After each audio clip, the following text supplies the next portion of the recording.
Well, friends, good morning. It's wonderful to be with you this morning.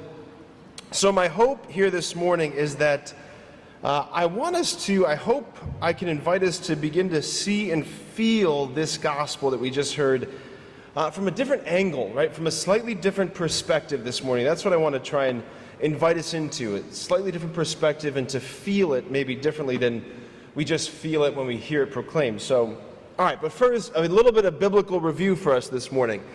So we got 4 Gospels, Matthew, Mark, Luke, and John. 2 of the 4 were written by eyewitnesses. That's John and Matthew. I just had a total, my brain went blank.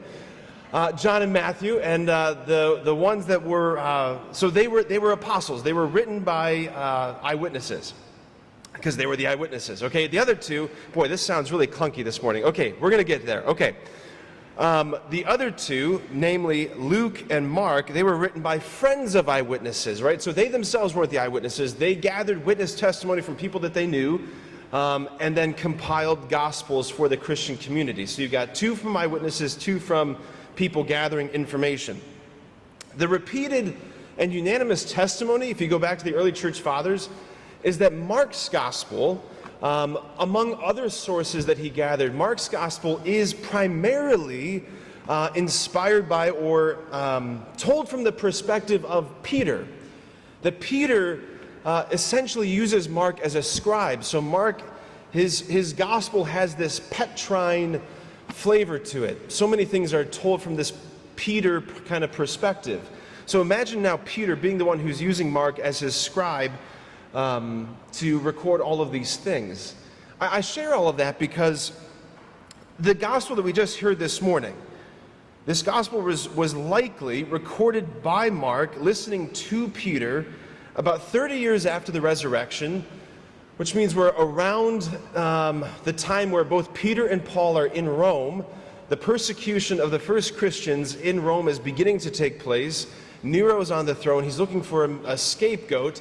So being a Christian is now a moment of it's a thing of grave danger. And now you have Peter, imagine him sitting by candlelight, sharing with Mark this little anecdote about these early days of walking and traveling with Jesus, this time in their relationship when Peter and the apostles, when they really had no idea what they were doing.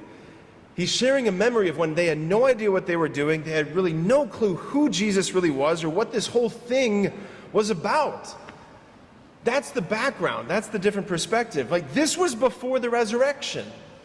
This story that Peter's telling Mark, that Mark records for us, this story happens before the resurrection, which means it happens before their world was flipped upside down. Because that's what the resurrection did. It flipped everything upside down. This is before they realized that life comes through death. This is before they realized that victory comes through things that feel like and look like defeat. That triumph comes through failure. This is before they realized that for the Christian, the kingdom of Christ is an upside-down kingdom, where the poor inherit the earth, where the little ones and those who count for nothing rule and reign, where people who are overlooked and don't matter to anybody end up being the ones that matter the most. This is the upside-down kingdom that Christ brings in. But they hadn't learned that yet. They hadn't learned any of that yet. They're just walking with Jesus. And through Mark, Peter's giving us this little window into where his heart was and where the apostles, where the other fellas, where their hearts and minds were at this time of their ministry with the Lord. So, Jesus, we hear, he predicts his passion very starkly, very plainly. The Son of Man is to be handed over to men, and they will kill him. And 3 days after his death, the Son of Man will rise. Jesus spells it out, but it goes in one ear and out the other. Mark, again, inspired by Peter, Mark, as the narrator, records for us, but they did not understand the saying. And you're like, you think, right? Behind those words, they did not understand the saying. I picture Peter, right, now as this old man. I picture Peter with his face all weather-worn and, wrinkly eyes, but so much brightness in his eyes. I picture Peter looking at Mark and just being like, we had no clue what he was saying. I had no clue what he was driving at. So they continue their journey through Galilee. They make their way to Capernaum, which is the hometown of Peter and Andrew, James and John, right? And all along the way that they're walking, they're discussing who is the greatest. Who is the greatest? I was trying to imagine that conversation. You know, where is Jesus in the crowd? Is he way up ahead? Is he way behind? Is he just walking with his AirPods in? What is he doing? Like, how is he missing this, right? He's probably just like rolling his eyes the whole time, like, oh my gosh, right? But what are they saying? Is like Judas like, hey, guys, listen. He entrusted the financials to me. Like, I'm the one who has the money bag, and none of you got the money bag. Or maybe James and John were like, whoa. Like, he invited us, he gave us a special mission to go into Samaritan territory. He didn't give you guys that mission. Or maybe you got Peter back there, probably Peter, thinking, fellas, correct me if I'm wrong, but did he change any of your name to Rock? Or was that just me? I think that was me. Was that just me? Yeah, it was me. Right? I don't know what that's how I picture it going down. Them talking about who's the greatest. Okay, so they arrive in Capernaum, and Jesus turns and he asks them, already knowing full well what they were talking about, hey, what were you discussing? What were you arguing about on the way? And I love, again, the narrator, Mark/Peter, coming in. We were arguing about who was the greatest? Sorry? Here's what I want you to notice, because I don't know if I had ever noticed this before, and I think this is so significant. It really, really, really moved my heart. I want you to notice that Jesus does not rebuke them for wanting to be great. Because don't we expect that? Don't we expect that kind of between the lines and behind the scenes of this gospel, Jesus turned to them and said, you really shouldn't want that. Like, that's so unbecoming of a disciple of me. Like, come on, guys. But no, he doesn't rebuke their desire for greatness. He does not rebuke your desire for greatness. In fact, he's a resounding yes and amen to our deep, profound desires for greatness. Like, to live a great life, to be significant. He says yes to these things.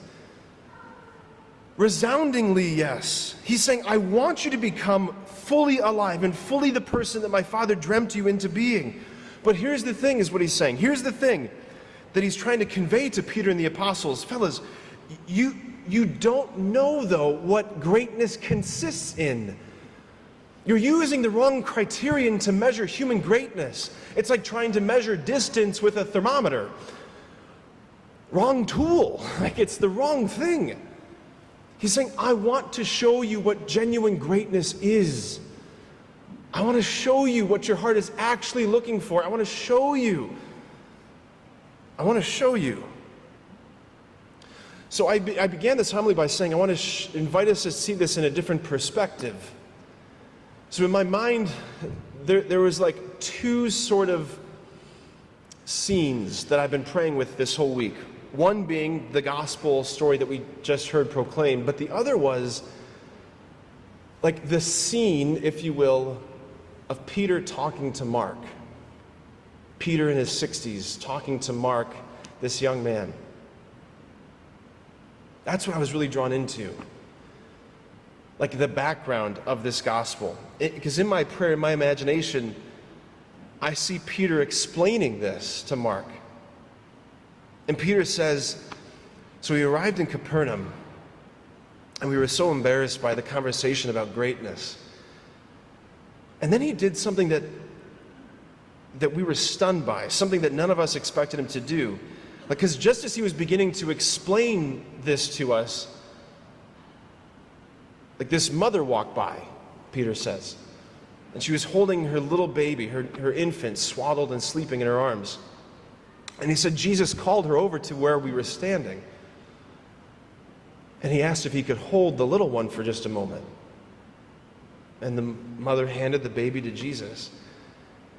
And Peter said, we just watched him stand there for a moment, holding this child. You know, pause on the prayer for a moment. The word that gets translated from the Greek into the English that we heard in this gospel, child, is the Greek word paidion. Paidion. It doesn't mean like little kid. It means like infant. Like I look out, there's a handful of babies here. Like, yeah, that's what he means. This little infant. That's who he called over. So Peter continued. Like he just held and rocked this baby for a long time, not really saying a word, but like at the same time, he was communicating so much to us. I hear Peter saying, you should have seen the way that he was looking at this baby, as if nothing else mattered, as if no one else was around. Like here he is, the Son of Man, so attentive to such littleness and to such vulnerability, so protective of her weakness, so much love pouring out of his face. Peter goes on to say, that baby, just like every baby in the ancient world, counted for nothing. Nobody cared about babies in the ancient world, but there he was, caring about littleness. He was telling us, Peter says, he was telling us to become these tender servants of littleness, to let our lives be transformed by vulnerable love, to be attentive to small things, to be attentive to the people that no one else is attentive to be attentive to those parts of people's hearts and lives that would be easier to ignore, but to be attentive to the small things. He was saying, it didn't, and none of it made sense to us at the time. We didn't understand that he wasn't coming to establish a kingdom of power. He was coming to establish a kingdom of love. You don't establish a kingdom of love through power and self-assertion and self-aggrandizement. You establish a kingdom of love through tenderness and littleness and vulnerability. It's the kingdom of the heart. That's what greatness is. That's what Peter was learning.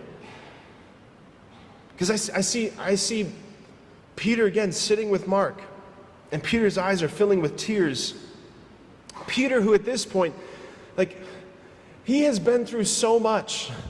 He's suffered so much. He's experienced so much. So many of his friends have died and been killed.